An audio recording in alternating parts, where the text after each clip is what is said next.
किसी ने पूछा भगवान ने गिरिराज पर्वत को क्यों उठाया, तो कहते हैं कथ्यता में पिता को अयम संभ्रमो वा उपागतः किम फलम कश्च उद्देश्यः इनवा साध्यते मखः। भगवान ने गिरिराज पर्वत को ही क्यों उठाया? बहुत सारे कारण हैं, एक आध कारण बताता हूं आपको। भगवान ने गोते हो इसलिए करते हैं कि देवराज इंद्र की पूजा करते हैं ना, तो देवराज इंद्र की कृपा से बारिश होती है, बारिश होती है तो घास पैदा होती है, और घास होती तो गायें घायों घास को चरवड़ करती हैं तो दूध देती हैं, दूध दही मक्खन बेच करके हम अपनी उदर पूर्ति किया करते हैं। इसलिए हम गिरिराज भगवान हम देवराज इंद्र की पूजा करने जा रहे हैं। भगवान ने सभी ब्रजवासियों को समझायो, भैया जानते हो ये घास पैदा होती है ना, वो देवराज इंद्र की कृपा से नहीं बल्कि पृथ्वी देवी की कृपा से होती है। अगर कहीं आप कहते हो पानी से ही घास पैदा होती है, तो कभी समुद्र में घास को देखा क्या? देवराज इंद्र की कृपा नहीं। गायों का पालन होता है तो गोवर्धन नाथ की कृपा से होता है। गोवर्धन नाम इनका गोवर्धन क्यों पड़ा? गो माने होती है गाय, वर्धन माने वृद्धि। जिनकी कृपा से गायों की वृद्धि हो, गायों का पालन हो, गायों का विकास हो, उन्हें कहते हैं गोवर्धन। तुम चलो एक काम करते हैं, गोवर्धन भगवान की पूजा करेंगे। ब्रिजवासी बोले लाला रे तू कह रहे हो तो चल करेंगे, पर एक बात है। बोले कहा? सारे ब्रिजवासी बोले लाला तेरी बात को तो हम मान जाएंगे, लेकिन मेरी 3 शर्तें हैं।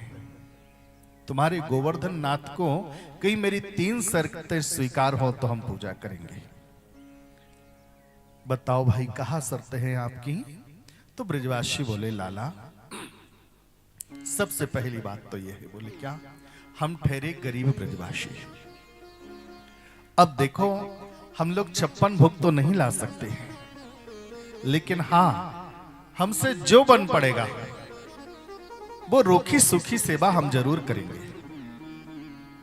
कल देखा ना जितनी मैयाएं थी ना, सब कुछ ना कुछ अपने हाथों से बना बना के लेके आई,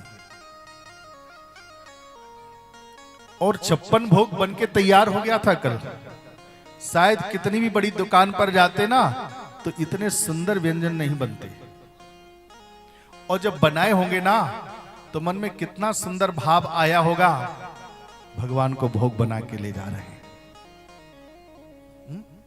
तुम्हारा घर भी कल मंदिर बन गया। जिस रसोई घर में भगवान के लिए भोग बनाना, वो रसोई घर तुम्हारा शुद्ध हो गया, पवित्र हो गया। ब्रिजवासियों के मन में भी यही भाव आया। बोले लाला रे हम गरीब ब्रिजवासी हैं, हमारी रूखी सुखी जैसी सेवा होगी आपके गिरिराज भगवान को स्वीकार करना पड़ेगी। भगवान बोले स्वीकार है। दूसरी शर्त एक और है। बोले क्या? लाला रे अब देख हमारी जो भी रूखी सुखी सेवा होगी ना, तेरे गिरिराज भगवान को प्रकट होके पाना पड़ेगा। भगवान बोले स्वीकार है। दूसरी शर्त भी स्वीकार हुई। कल हुई कि नहीं हुई? साक्षात भगवान प्रकट होके आए, इसीलिए तो बारिश भई। गिरिराज भगवान ने प्रकट होके पाया। तीसरी शर्त एक और है। बोले क्या? देख हम गरीब ब्रजवासी हैं, कहीं ऐसा ना होवे हम देवराज इंद्र की पूजा ना करें और कहीं देवराज इंद्र को कोप है गयो, तो या देवराज इंद्र के कोप से आपके गिरिराज भगवान को हमारी रक्षा भी करना पड़ेगी। भगवान बोले इस शर्त भी स्वीकार है। सो कल देखो आपने पूजा चालू करी, बारिश चालू हो गई और तुमने पूजा पूरी हो पाई, इसके बाद में बारिश बंद हो गई। तो गिरिराज भगवान ने रक्षा भी करी कि नहीं? अच्छा, और आपको बताऊं, बारिश हो रही थी, कोई बचने का स्थान नहीं, लेकिन फिर भी कोई नहीं भीगा। फिर भी कोई भीगा क्या? ऐसा लग रहा था कि पानी, और बारिश कितनी तेज हो रही थी। सच बताओ, कोई छत्र था क्या किसी के पास? लेकिन वो प्रभु का छत्र था। ये पानी में क्या बारिश रुकेगी? बहुत सोचने की बात है। ये त्रिपाल नहीं, ये पानी का कपड़ा, ये एक कपड़ा है पतला सा, ये पतले से कपड़े में क्या बारिश रुकेगी? लेकिन कल कोई भीगा क्या? कोई नहीं भीगा। क्यों नहीं भीगा? क्योंकि साक्षात भगवान गिरिराज बनकर के स्वयं आए और आपको भगवान ने छत्र के नीचे सबको खड़ा कर दिया था, सबकी रक्षा करी। बोले तीसरी शर्त हमारी स्वीकार है। तीनों शर्तें स्वीकार की। अब ब्रिजवासी बोले, लाला रे एक बात बता, तेरे गिरिराज भगवान की पूजा पहले तो हमने कभी करी ना है, कैसे होवेगी? या के भोग में काका बनाना पड़ेगा? भगवान बोले, एक काम करो, जिसके घर में जितना आटा, दाल, चावल, घी, गुड़ होवे ना, जितना राशन होवे, सारे राशन को भोग तो बनाए लो। अब तो जिसके घर में जितना आटा, चावल, घी, गुड़, दाल जो भी था ना, जितना राशन था ना, सब पकवान बन गए। लाला रे प्रसाद बन के तैयार है गए हो। अब एक काम करो, अब उस जमाने में कोई गाड़े घोड़े तो चलते नहीं थे, बैलगाड़ियां थी। बैलगाड़ियों में भर लो, अपनी अपनी बैलगाड़ियों में भरो, भर के चल पड़े गिरिराज भगवान के पास में। एक काम करो, अब काहू देवता को स्नान करवावे ना, पूजा अगर कहीं करे तो सबसे पहले स्नान करवायो जावे, जल छोड़ो जावे। बोले पहले एक काम करो, स्नान करवाओ गिरिराज भगवान को। अब ब्रिजवासी 2, 4, 6 घड़े लेके आए। अब 7 कोस के गिरिराज भगवान 2, 4 घड़नते का काम हो बेगो।